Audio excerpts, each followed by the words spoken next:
Call the meeting to order. Please rise for the pledge. I pledge allegiance to the flag of the United States of America and to the republic for which it stands, one nation under God, indivisible, with liberty and justice for all. Welcome to the October 1st, that's fall officially, 2024 City Council meeting. We just wrapped up a workshop on the city IT infrastructure. As you can see, Mayor Jacobson is not able to attend. I'm Joe Malloy, City Council President, filling in for him for tonight. The clerk will note that all councilors are present. As already mentioned, Mayor Jacobson is excused. We don't have any ceremonies, announcements, appointments, or presentations tonight. Do we have any amendments to the agenda? We have none tonight, sir. Are there any declarations of conflict, ex parte contacts, or site visits? Seeing none, we'll roll right into the consent calendar. Item A is minutes from the September 16th, 2024 City Council meeting. Item B is payables from September 9th through October 1st, 2024. Item C is Fleet Division request to dispose of vehicles and equipment. Item D is Legion Park Subdivision Construction Improvement Agreement. Item E is North Shore Subdivision Construction Improvement Agreement. And item F is Yukon Subdivision Plat Application. Any questions on the consent calendar? I do. Okay. On item C, there's a water 2010 Ford truck and then the police 2010 Chevy Impala. I'm just curious what about them isn't usable anymore, if there's someone that can ask. They seem quite newer than the other ones that are being disposed of, and I mean, the other ones have 130,000 miles and this Impala has 100,000 and the Ford only has 91,000 miles on it. It just caught my eye. Good evening, John Beecham, Public Works Director. I cannot speak to those specific vehicles, so if you want specific information on whatever VIN number that is, I can get that for you, and I'd be happy to do that if that's necessary. I can say we try to turn our passenger vehicles and our light pickups or light trucks and pickups over on somewhere between a 7 and 10 year basis. Okay. It starts to be more maintenance as we get past that age, to where our fleet staff are touching them more often, and it ends up being more expensive just to keep them in the fleet. We Okay. also see a better resale value when we sell them when they're Yes. more like 14 years old instead of 20 years old. So when you see a vehicle that has that, when it's 14 years old but lower mileage, that's what we're trying to do, is parts availability and that sort of thing. On the Impala, is that a police vehicle? It is, yeah. So often the police vehicles are idling for hours and hours and hours at a time and not putting any miles on the motor, but they're putting a lot of wear on the motor. A statistic that was just shared with me is that each hour of idling is about 33 miles of wear. So a lot of these have hundreds or thousands of hours of idling time on them. So in the case of police vehicles, that's why you might see one with lower mileage. And as I said, I'm happy to get any more information on each of these specific ones if you need it. So the water one, it says recently replaced according to the replacement schedule, so it's not exactly about the actual wear or the need to replace it. It's trying to stick to the schedule and get the most for resale, is that? I think that's a good way to explain it. Okay. With our water fleet specifically, we have one vehicle assigned to each operator. We retain one vehicle as a spare, and that's sort of an unofficial policy. And then that way, if a vehicle goes down, all of our operators run one vehicle at a time. They're in the field about 90% of the time. So if a vehicle is down, they're kind of out of a job for that day. So we don't want to fall behind on maintenance to where something's in the shop for months at a time. Gotcha, and then you're down a vehicle. Yes. Okay, yeah, thank you. They just especially the Chevy Impala just caught my eye, because the other police vehicles that are on here have 134,000 miles exactly on both of them, which is, I guess, kind of special. And they seem to be a bit older. So if they're all idling the same amount, I guess it still doesn't really answer that question, but I appreciate that. And then for item F, Mr. Seal, thank you so much for the plat diagram. I just wanted to make sure that I commented on that. So I'm good, thanks. Okay. Any other questions? I would move to approve the consent calendar as presented. Second. Please take the roll. Westland. Aye.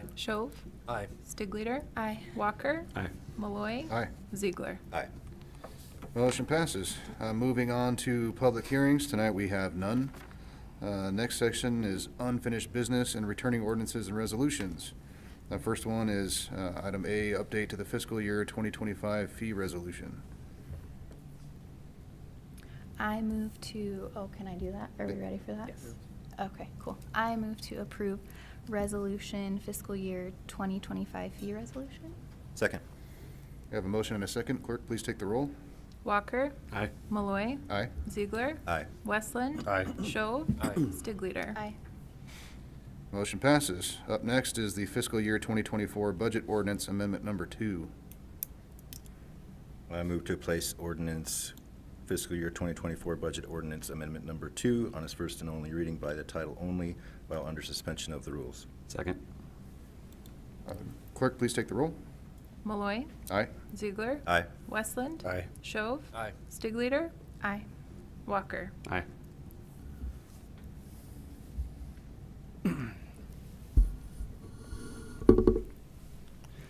An ordinance of the City of Post Falls, Idaho, amending the annual appropriation ordinance 1507 for the fiscal year beginning October 1st, 2023, to reflect the receipt of unscheduled revenues and to authorize the expenditure of previously unbudgeted fund balance, increasing and establishing the appropriations for expenditures in various departments and funds, providing that the tax levy upon taxable property within the city is not affected hereby, providing that all ordinances in conflict herewith are superseded by this ordinance to the extent of such conflict, and providing that the ordinance shall be effective upon its publication date. I move to approve the ordinance fiscal year 2024 budget ordinance amendment number 2 and to direct the clerk to assign the appropriate number and that it be published by summary only. Second. We have a motion and a second. Clerk, please take the roll. Ziegler. Aye. Westland. Aye. Shove. Stigleader. Aye. Walker. Malloy. Aye. Motion passes. Moving on to item C, 12th Avenue Forcemain JUB contract amendment number 2.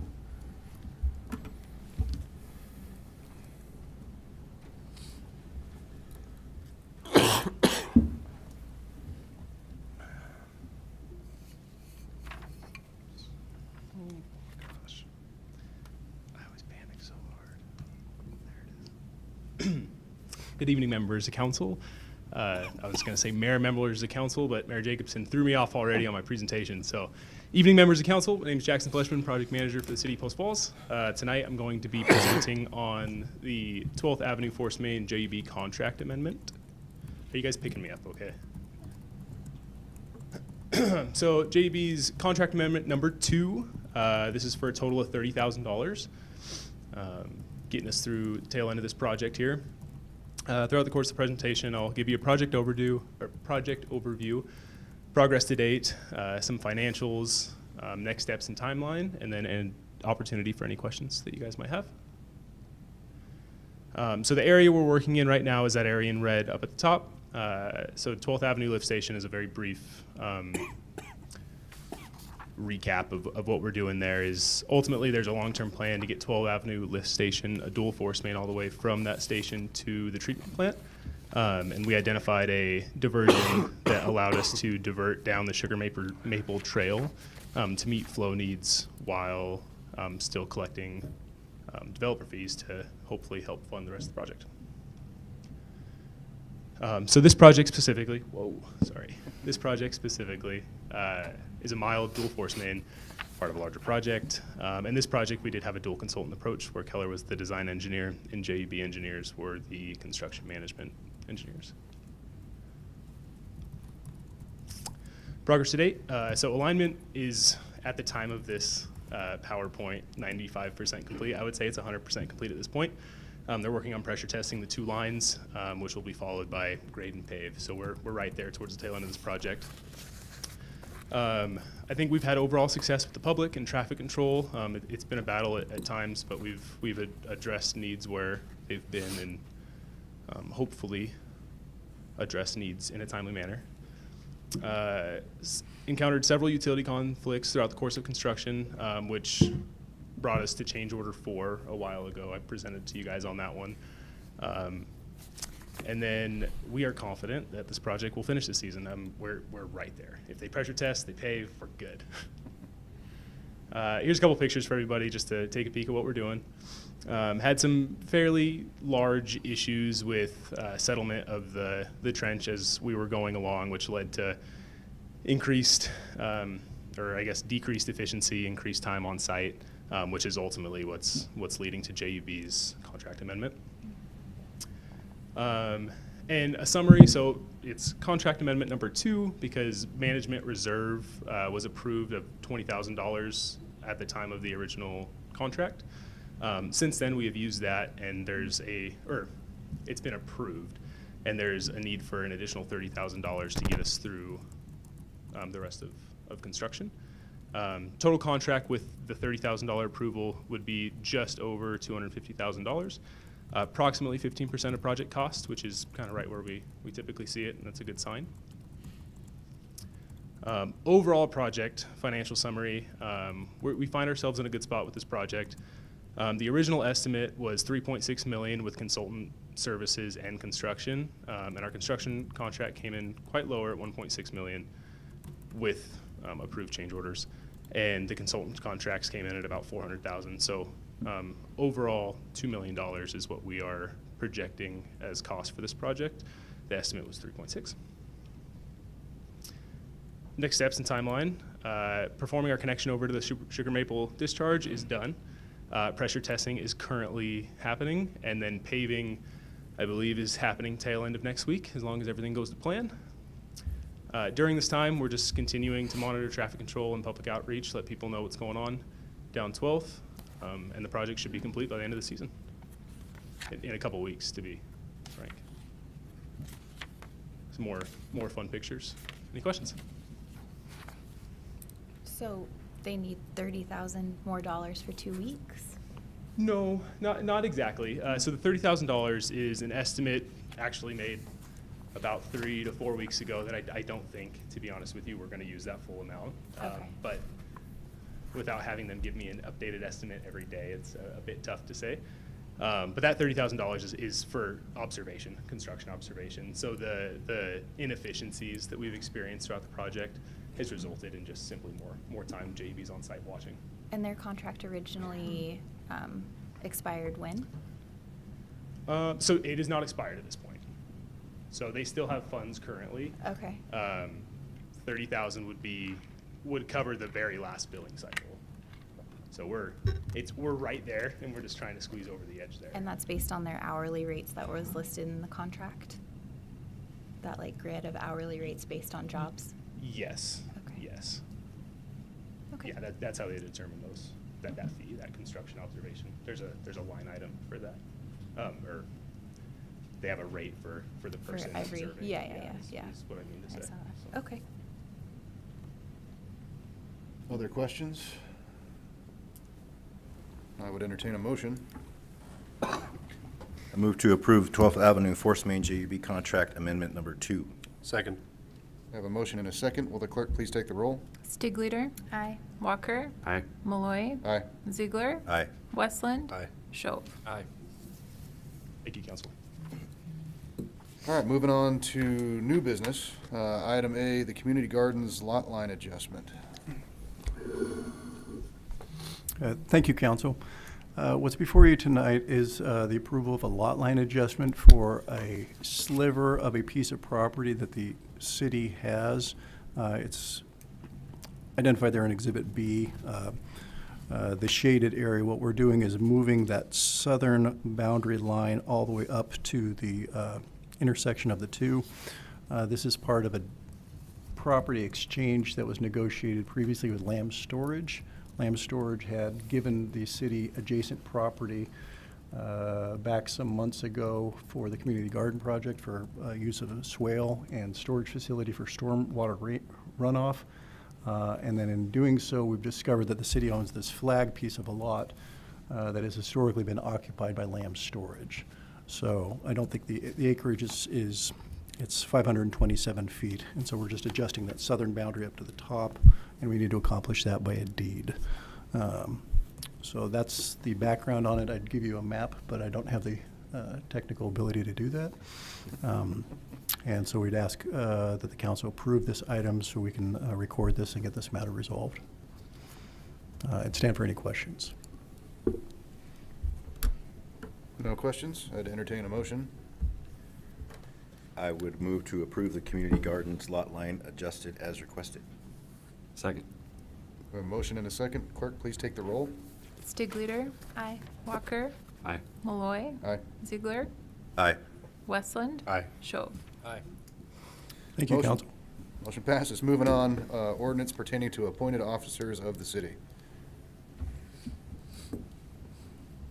So good evening, councilors. I'm going to kick this off, and it's a presentation that's going to cover which, I can't get the mouse to work.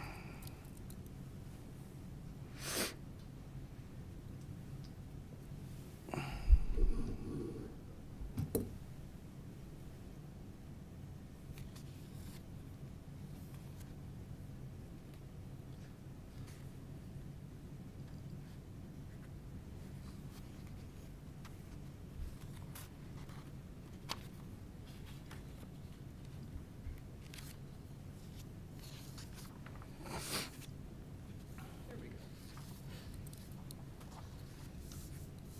So I'm going to give this presentation, and we'll have Chris talk about the actual code change, and then I will cover the contract.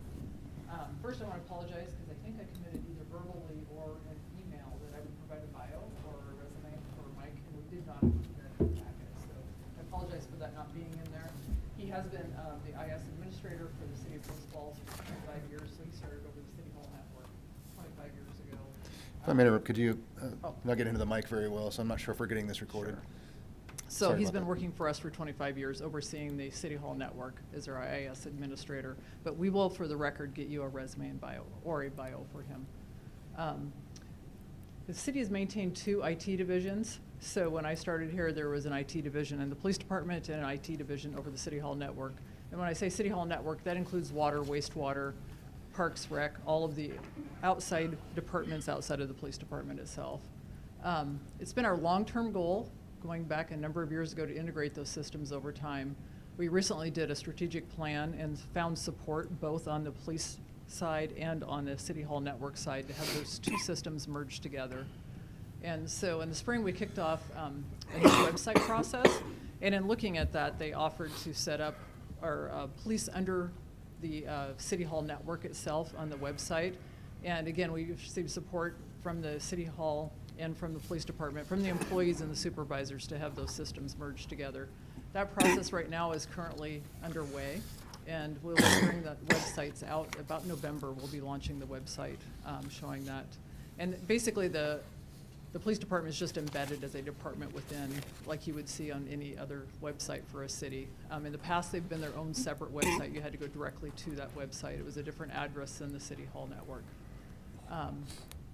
Again, we've received significant support to do so. In June of this year, our police IS manager came to us, and he accepted a job with the school district. And so we weren't planning to do this, but it seemed like the perfect time. We were already moving forward with the website piece to also go ahead and move forward with merging these 2 divisions. Saying that, this is not something that will happen quickly as far as actually getting the 2 tenants merged together. But what we wanted to do was create a single standalone department. We looked at some other agencies. Currently, Coeur d'Alene's kind of doing the same thing. They've had their IT division underneath their city clerk. So the IT division for the City Hall Network here was underneath the finance director till 2013, which was me. And when I moved over to the city administrator role, IT, the media department, and the city clerk moved with me in that position. I think also at the time I had legal because we didn't have our own legal director. And so legal did remain under the finance director. HR then, so we went and looked at what other cities are doing to help create our organizational chart. HR also reviewed the job description and grading. So the organizational chart, I'm going to show it here in a second, was updated. And then the job descriptions were also updated. We went through those and looked at them and then made sure that the grading was appropriate for those positions. The IT director position, we graded as a 20 looking at the grades for department heads. So that's the lowest level on the department head position. That said, we will be coming forward with the salary compensation study that we'll be engaging in, and that over fiscal year 25, we'll look at that position, make sure that it is graded correctly. I thought I had something else I was saying. So this is what it would look like now. It would be a standalone department, so it would make we'd have an IT director at the top, and then we would have an IT manager at the police department, or an IS manager, I never call it an IT manager, at the police department and one here at City Hall Network. The initial savings, and they're initial because as people grow within their positions, they're gonna get increases. We did have a savings by not having 2 higher level IS managers, just an IT director and the 2 lower level managers. There was about an initial savings of around $30,000 overall between the 2 departments. This is just the grade 20 that we created. You saw this when we were doing the department head compensation in July and then again in September. We are recommending an internal promotion for this new IT director. The current director has a mix of internal promotion, external recruitment, current directors. So when I look at our current directors, we have a mix of some who've been promoted internally and some that we have recruited externally. The city in the past has supported internal succession planning, and as part of that is really trying to build our employee retention so that people feel like they have a place to get promoted up into and are willing to commit and get the education and certifications and learn more about their position and be promoted here internally. There's a significant cost savings for us if we can promote people up internally versus externally. That said, some of the times there isn't somebody, and so then we go out and we look externally for somebody to fill a role. The new personnel policy draft that we're working on, we have taken comments from the council, and so we will look at the alternatives on how we recruit for department heads for the future, and if we wanted have it as part of our standard procedure that we always post external recruitment, we will do that within the personnel policy. We'll have that listed out so folks know as you're looking to be promoted into a department head position, or even if it's a supervisor, whatever level we want to have that at, we will always do an external recruitment for that position. Benefits of a standalone department. I think the biggest one is just a voice in the policies that are being created at the leadership level.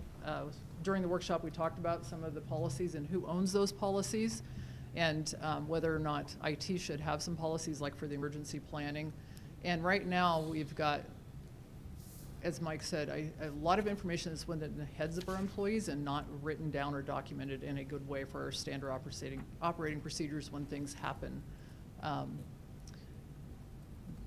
Having that so everybody knows what's going on is very important to make sure that we continue to operate in a way that as something is happening with either our software or programs, that we're still providing the citizen services that are necessary for everyone. The other benefit would be more efficient and effective and improved management of the IT systems, making sure that we are not paying for 2 systems that we could merge together and have a lower cost for it. Also making sure that the systems can speak to one another and that what we're using over at the police department and at City Hall here, that those communications are efficient and effective. Also, I think Mike talked a little bit about we're not just out to buy the newest, shiniest thing. We want to make sure that those systems actually work and they function for what we need them for. We're very practical and pragmatic in what we do with systems. And we want to make sure that we get the longest life out of those systems. And we cannibalize a lot of our hardware here and try to make sure that we reuse it as best we can. More streamlined acquisition and approvals. So some of the times what has happened is we've had a department head who has seen a program that they want for their department. They think it will be effective for their department, and they kind of go down the path of purchasing that. And they're reporting in the budgeting side to the finance department, but IT is completely unaware of that considered purchase. And so next thing IT knows, we've got a software system that's being loaded onto our system and it doesn't work well. And they're being asked for support. And they had no training on the system and they had no knowledge of the system. And sometimes there's reasons why the systems don't communicate well. And there would have possibly been a better system. Again, consistency in IT policies and procedures. ensures a higher level of IT cybersecurity for the city. That's obviously a very, very important one. And along with that, we have a lot of our information available on our website or through public records request. All of that is handled through IT at this point. It works very well. A lot of what we used to do when a citizen would call and ask for information, you know, we'd email it to them or we'd make hard copies for them. Now we can just refer them to the website and everything is there. And with the new website, hopefully it will actually be even better because it'll be easier to find things. We want to have a citizens page. We're not going to call it a portal. And that will, if you're a citizen, this is where you're going to go, and you should be able to find what you're looking for from that particular page rather than having to hunt all over a website page. We're hoping for an overall cost savings with this integration also. That's hard to quantify until we actually find out where we are and then decide where we want to be with the systems. Next steps, the council is being asked tonight to consider to amend the city code to include the IT director position. Right now, all of our department head positions are appointed. We do have one other appointed position, that was our city clerk position, that is not a department head position here at the city. It's required by state code to be appointed. Then we're asking for the council to consider to approve our IT director contract with Mike Kirby as our new IT director for the city of Post Falls. If approved, both the contracts would be, the code and the contract would be effective tonight. If not approved, then we would ask council to provide us direction on how to move forward.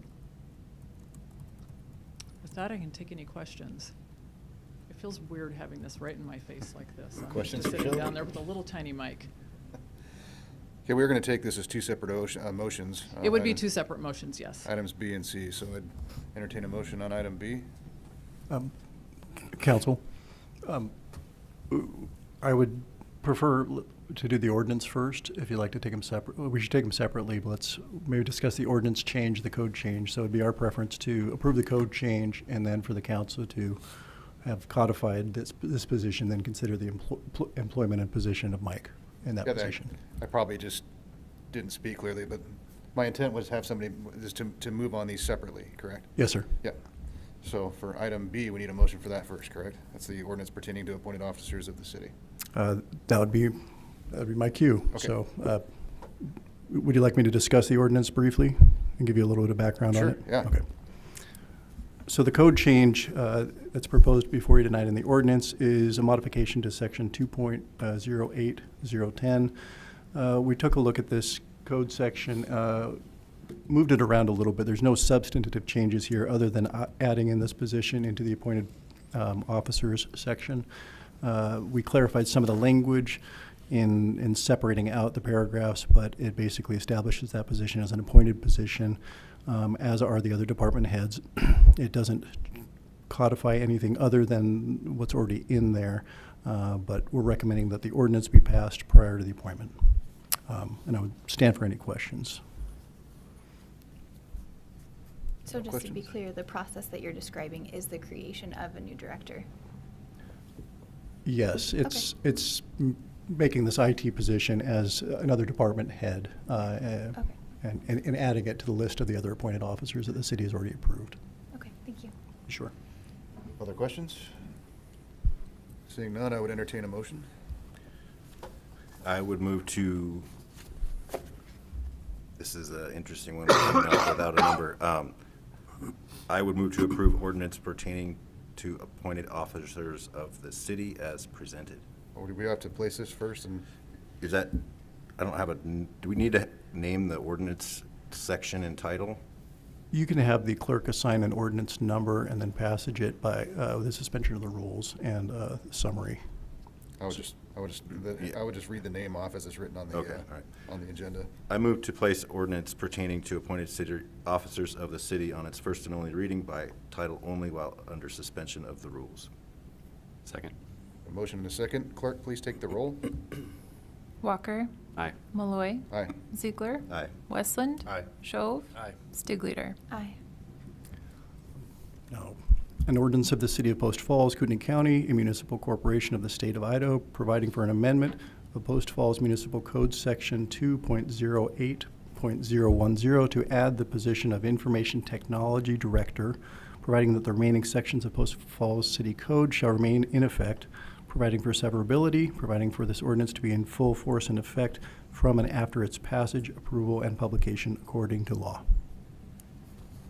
I move to approve the ordinance pertaining to appointed officers of the city and to direct the clerk to assign the appropriate number and that it be published by summary only. Second. Motion and a second. Clerk, please take the roll. Malloy. Aye. Ziegler. Aye. Westland. Aye. Shove. Aye. Stigleader. Aye. Walker. Aye. Motion passes. With that, we're moving on to item C, the employment contract approval for Information Technology Director Michael Kirby. There is no presentation on this, right? No, this was the presentation. I'm here, Mike's here, and legal's here if you have any questions. Anybody have any questions on the contract specifically? With that, I'd entertain a motion. I move to approve employment contract approval for Information Technology Director Michael Kirby. Second. Motion and second. Any further discussion? Clerk, please take the roll. Ziegler. Aye. Westland. Aye. Shove. Aye. Stigleader. Before my vote, I would just like to comment, Mike, I appreciate your presentation downstairs. It was very helpful. Due to the way that this took place and my feelings about transparency and getting more information about the single individual, whether they be external or internal, and not having a bio or a resume to review prior to this vote, I will have to vote no at this time, and thank you for all of the work that you've done at the city so far, and we're happy to have you employed here, but I just have to vote no at this time. Walker. Aye. Malloy. Aye. Motion passes. Mr. Kirby, I'm going to join Shelley up front.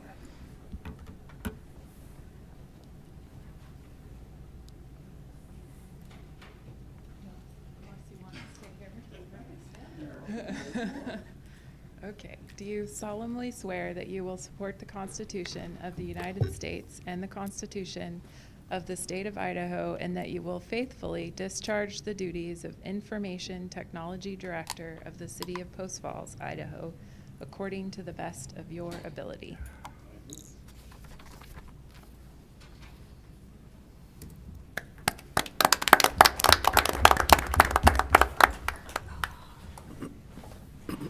Moving on, item D, Maplewood Avenue rights-of-way assignment. Good evening, Council President Malloy, members of the council. Robert Paulus, City Engineer. So before you this evening is staff is requesting that the City Council, after their consideration, approve for the Council President, acting on behalf of the Mayor, to sign an assignment of rights-of-way along Maple Avenue from the Post Falls Highway District to the City of Post Falls. Going back a fair ways in time, over the past 15 years, the City of Post Falls, through the Parks Department, has been working with the Bureau of Land Management to develop the old pump house, or the Ross Point Recreation Site. That site has been developed for the most part. There's still some remaining items out there.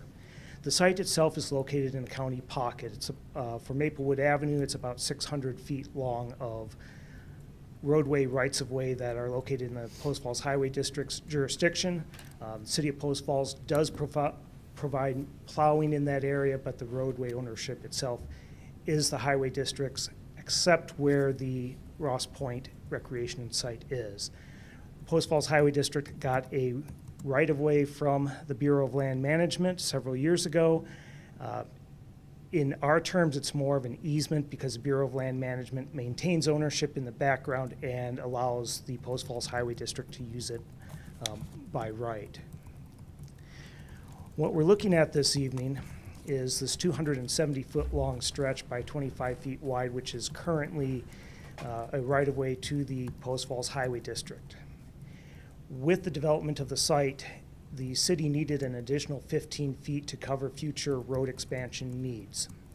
However, the Bureau of Land Management, before being able to grant additional rights-of-way to the city, they first needed to take the existing assignment of right-of-way to the Post Falls Highway District and get it over to the City of Post Falls. Last month, the Post Falls Highway District acted on this issue, and they approved for their or for their director to sign off on the assignment so that it could go to the city of Post Falls. So tonight we're asking for you to approve the acquisition of that 270-foot by 25-foot piece of right-of-way. When that is done, the city would then be working with the Bureau of Land Management. We've already negotiated most of this to finalize the paperwork to get the remaining 15 feet. I stand for any questions that you may have. It's a little bit of a convoluted item because we are dealing with the Bureau of Land Management. That's my own opinion. Noted. Duly noted. Any questions for Mr. Paulus? No, this is a great site. I was swimming there with the kids earlier this summer. The rocks are a little sharp, but it's a good beach and a good place to hang out. There's nothing further. I would entertain a motion. I would move to approve Maplewood Avenue rights-of-way assignment as presented. Second. Motion and second. Any further discussion? Seeing none, clerk, please take the roll. Westland, Aye. Shove, Aye. Stigleader, Aye. Walker, Aye. Malloy, Aye. Ziegler. Aye. Motion passes. Moving on, item E, engineering and design services agreement for the Guy Road Lift Station Abandonment and Gravity Sewer Line.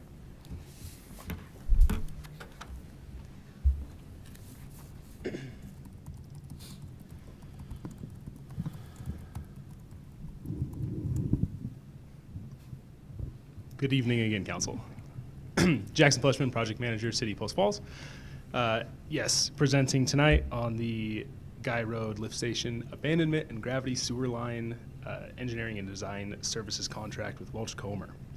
What a mouthful. Slideshow from beginning. All right, so starting with a picture for you guys here tonight, kind of showing what we'd be looking at for this project.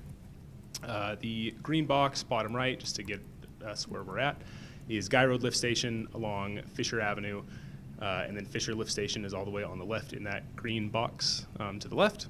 The red line connecting them would be a future gravity line between the two, and then a future trunk line from Prairie down to Fisher along Chase Road, and then a connection to the Prairie Avenue gravity sewer. And I can flip back and forth to this a couple times if there's any questions. So some project background, identified in the 2019 collection system master plan, we needed improvements to Guy Road Lift Station, and identified a plan to accommodate future flows. Back in 2021, there was a Prairie and Idaho sewer study to study the area and proactively identify infrastructure needs in the area. In the Fisher sewer basin in the next 5 to 10 years. Excuse me, I'm getting ahead of my bullet points here. And then just recently in 2024, we finished a feasibility study with Welch Comer engineers, giving us an informed decision to move forward with this work. So here's the existing Guy Road lift station, just for a couple pictures for you guys to look at. Welch Comer's contract, so it would provide design and engineering services. Utility coordination is going to be a big one on this project, as well as bidding services, public outreach, because we're going to be near some neighborhoods, and then potential easement assistance. Here are the financials. So the design contract came back at $450,000 with a management reserve of $25,000 for a total of $475,000. That management reserve would have to be approved by the Public Works Director to use. And this would be funded through our Fisher Lift Station upgrade budget. And then Welch Comer would be potentially considered at a future date for construction phase services. This contract doesn't cover construction phase services. Next steps going through with this, we would hope to have bid-ready documents spring 2025, and then potential construction beginning start of summer 2025. And then I got a great picture of one of our operators actually cleaning out the current Guy Road lift station, which is kind of fun for everyone to see the back truck in action there. So, questions? What does the word abandonment mean in this title? We will abandon the station that you're looking at. Oh, so the Guy Road one we won't use Yep, anymore? nope, it won't be used. It will be abandoned. Yeah, so Okay. no more operational costs. It would be taken out of the system. Okay. Why is it connected to the Fisher one on your? Oh, sure. Yeah, no, let's go back. I'm so sorry. No, of course. Let's go through it. So part of the project would be to abandon the lift station. And then, of course, I don't have it drawn, but the sewer line that leads into Guy Road would just lead all the way to Fisher. and Guy Because Road would be Fisher is taken out. lower than Guy. Yes. Just because Guy's super low, so I guess that's why I was It confused. is very deep sewer, Okay. yes, through Okay. there. All right, thank you. Yeah, of course. I know you have a question for me. Nothing? All right. Anyone else? That covered it. Hearing none, I would entertain a motion. I move to approve engineering and design services agreement for the Guide Road Lift Station abandonment and gravity sewer line. Second. I have a motion and a second. Any further discussion? Seeing none, clerk, please take the roll. Shove. Aye. Stigleader. Aye. Walker. Aye. Malloy. Aye. Ziegler. Aye. Westland. Aye. Motion passes. Thank you, Council. Thank you. Moving on to citizen issues. This section of the agenda is reserved for citizens wishing to address the city council regarding city-related issues that are not on the agenda. If you wish to speak, please come up to the microphone and you'll have 5 minutes. Chief. Vertically challenged. I'll lower this a little bit. I know the President feeling. Malloy and Council, Dan Ryan, Kootenai County Fire and Rescue. Just wanted to extend an invitation to all of you to our uncoupling and open house of our new Station 3 at Prairie Avenue in Charlieville, Saturday, October 12th at 9 a.m. Awesome. All right, thank you. Thank you much. Also, if you weren't able to go to the headquarters open house, let us know and we'll see if we can't get you a tour. I know Councilor Westland was able to attend. Our GIS staff helped them with some really, really, really nice maps in their mapping room, and it's quite impressive. It's a very nice setup. Yeah. Awesome, thank you. Any other citizen comments? Seeing none, moving on to administrative and staff reports. Item A, Building Department Inspections Staff Report.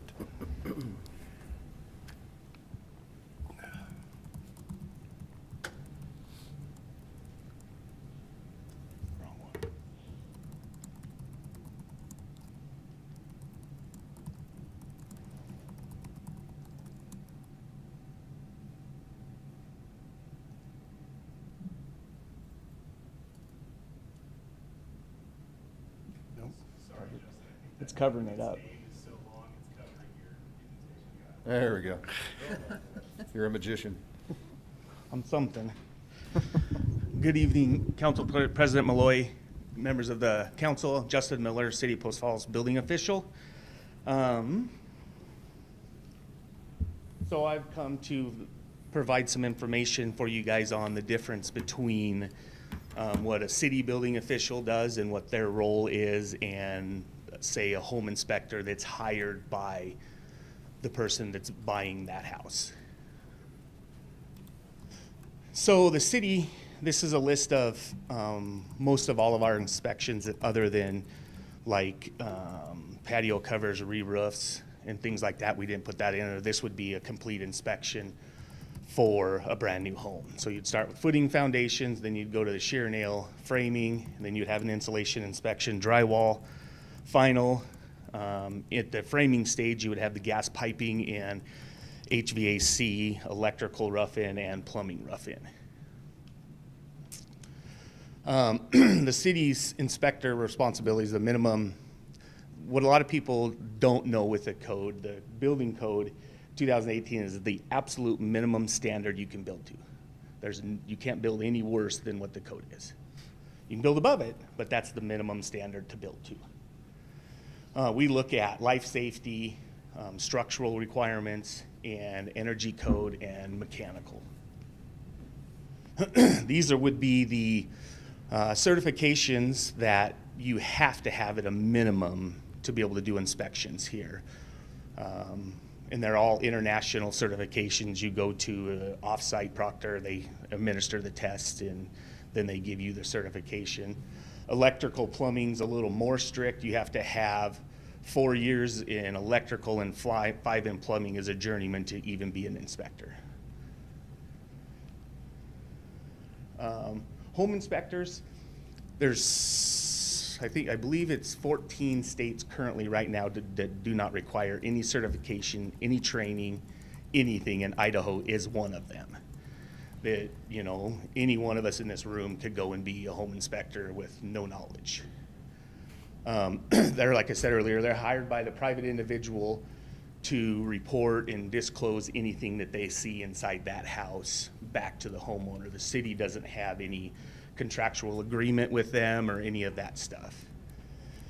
And essentially their limit is when they walk into the house is only what they can see. They can't see the structural stuff that the city inspectors look at. They can't see the footings, they can't see the foundation. If it's a slab, you can't see any footings or pads that are underneath that for bearing points. You can't see any of that as a home inspector because it's all covered up. Insulation's all covered up other than the attic. You can look in the attic space. So like here's some, I try to put in some real life examples of phone calls that I get. Like the first one, the top one, I got a phone call that there was no window in the living room. Weird, but the code doesn't require you to put a window in the living room. A lot of people complain about lighting in the house, but you're only required to have 6-foot candles at 30 inches above the floor, which is not very much. I mean, it's enough to take the darkness out of the rooms, really. Things like, you know, crooked cabinets, crooked windows, an interior door that doesn't shut. All we can do is suggest to the contractor, says, hey, that's crooked. We cannot make them fix it because it's not the adopted code by the state and by the city. So we have really no say other than, hey, do you see this? It's probably nice to fix it for them. We just can't write them a correction and make them fix it. Same thing with cracks in the drywall and stuff like that. We don't have any mechanism to make them fix that, even in a new house. If there was cracks in the drywall, we don't have a mechanism to say you need to fix that. But our guys do try to let them know, say, hey, I seen this, could you please fix that? And most of the time, if we see it or catch it, they will. Because they don't want, and the homeowners, when they do the walkthrough, usually catches it too. I've been in a lot of final houses where there's a lot of blue tape everywhere. And that's, you know, from a homeowner that found marks in the drywall and stuff like that. But they don't really recognize anything other than visual stuff, a homeowner usually, because they don't have a background in any of that stuff. So just to kind of touch base, this is, I don't know if you guys heard, the building in Hayden collapsed. This is pictures of that. I went up and the Hayden building official asked me to come up and give him my opinion. And then they also hired a structural engineer. The biggest reason. I assume this is a problem? This is a small one. It's a total loss. It's a huge building. It's 80 feet wide by 100 feet long. The wood trusses were 80 feet long. The max wood truss you can go is 85 feet.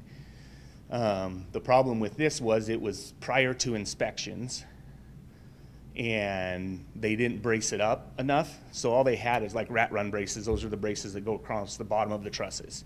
They had essentially no upper bracing or diagonal bracing after they rolled those trusses. And I don't know, it was like 4 hours after they got done, 5:30 at night, it came down. Wow. So, you know, and this is the stuff that the city's role is to go and do that. I don't know. I couldn't give you a good answer of why they didn't brace it off, but it's a total loss. The whole building's, they got to start all over. So with that, I would entertain any questions. I like that you just look directly at me. No, I'm just looking The that word way. Questions. Like, I'm so sorry. I'll let everyone else go first. How many inspectors does the city employ? So we have 2 plumbing inspectors, 2 electrical inspectors, 2 building inspectors, a residential plan reviewer. I do all the building official stuff and all the commercial plan reviews. And then we have a permit coordinator that does all commercial intakes of plans and a permit tech that does all of the residential. And what's the workload like for inspection requests coming in? It's a lot right now. But Okay. we're struggling a little bit right now just because we have 2 employees that are out. One for a family emergency and one that had a baby. So that's the biggest, hold up like that. We're behind on some of the plumbing plan reviews, because we only have one plumber there right now, and essentially I think he did like 25 inspections today. So that doesn't give him any time to come back and do plan reviews. So well, we're getting through it. It's work and keeps us busy. Is there a sort of typical lead time we're dealing with right now for inspections coming in? If you call by, let's say tonight, if you called by 5 o'clock, you will get it tomorrow. Okay. So, and our plan reviews on residential is, 2 to 3 weeks, and same with commercial. We are one of the fastest, if not the fastest, in North Idaho with those two things. Yeah, glad to hear it. So, A few years ago, we brought the electrical and the plumbing in-house, and that has enabled us to speed up the time it takes for those inspections. I think one of the things that people do forget about is hot water heaters, replacing your toilet. There's a lot of maintenance kinds of things in your home that you do that they're required to inspect. So it's not all just for new construction type of stuff either. So they're doing the hot water heaters, and even if you're gonna wire in a new light in your bathroom or in your kitchen or something, then we're gonna do an electrical inspection on that. Probably some Plumbing people don't fixtures. call for those. there's a lot. Plumbing fixtures, if you change them out, or electrical has a thing that if it's like for like, and if it's got to be 100% like for like, then you can change it without a permit. But usually it's pretty hard to find a like for like light that was put in 15 years ago. So, Light bulbs? You need a like, permit? no permit, no permit to change all that, yeah. Window replacements we do, siding, roofing, we inspect all of that stuff. Is there a reason other than the benefit to the contractor that we have such at 25 inspections in a day? That sounds like a lot. And promising or setting a standard for having next day inspections, that seems like it would put a lot of pressure on the department. Is there a reason that we operate at such a high level? For, the customer service for, our citizens. We really haven't had, I've been here pretty close to 20 years now, and we haven't really run into a problem. And also, I can go out in the field if we need to and do inspections. I don't very often have to. The bonus too with the city is, from one side of town to the other, you can get there in 10 minutes. Sure. So it's not, and you have inspections in clumps. Really, you go into a subdivision they're building out, you might have 10 inspections there, and 7 of them are right next door to each other all the way down. So it's not like we're driving to 25 different stops with the car. I would say half of them are within their own little area in a subdivision when you go to. Gotcha. I wish I was better at math, but 25 divided by what, like an 8-hour day, that still seems Well, some of the awfully inspections quick. are like a footing, which is Gotcha. 4-minute inspection, really. You just walk up, you make sure the rebar there, you make sure all the pads are there, you make sure the footing widths are right, and then you leave. Gotcha.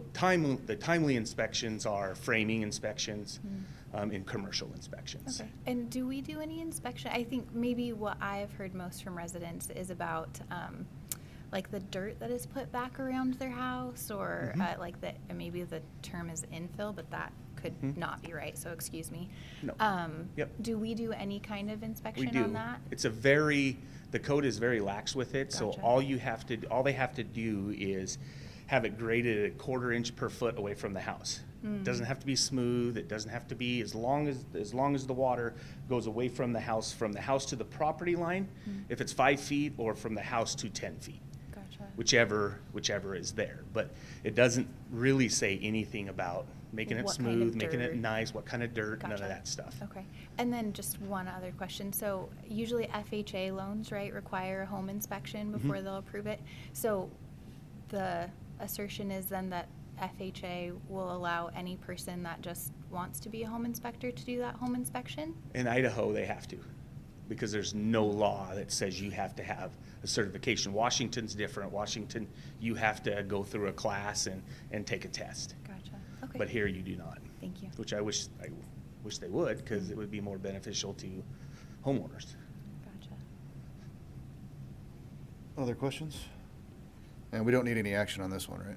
No, we had citizens talk about home inspectors versus what we do, and we felt it would be good for council members to kind of hear from our building official what it is that he's looking for and his crew is looking for when they go out and do inspections. Thank you, Council. Thanks. Appreciate it. I got a door that's squeaky too, so I'll give you a call tomorrow. Appreciate it. Okay, with that, mayor and council comments. Just like to say, I hope Mayor Jacobson is finally having a safe journey home. He's in Seattle. He just All right, sent yay. me a text, so. He's back on this the side of the planet, so. Yeah. That's about all I got. Council, There's a parks work day on Saturday. If anybody wants to come and help clean up Camillin, I think we're meeting, where's my parks person? Not here. He's in Boise. Turkeys. Well, 9 o'clock, I think, at City Hall till noon. We're going to clean up some tree debris, is my understanding, and everyone's welcome. So come help us. Quickly, with it being October 1st, means our general election is just over a month away. So some quick dates to remind you. Please go be registered to vote and prepared to vote. October 11th is when voter registration closes. You can still request absentee ballots by October 25th at 5 p.m. So be ready for voting. It's a big election year. seeing nothing else, we do not need an executive session. We do not, sir. So with that, I would entertain a final motion. Move to adjourn. All's in favor? Aye. Let's get out of here.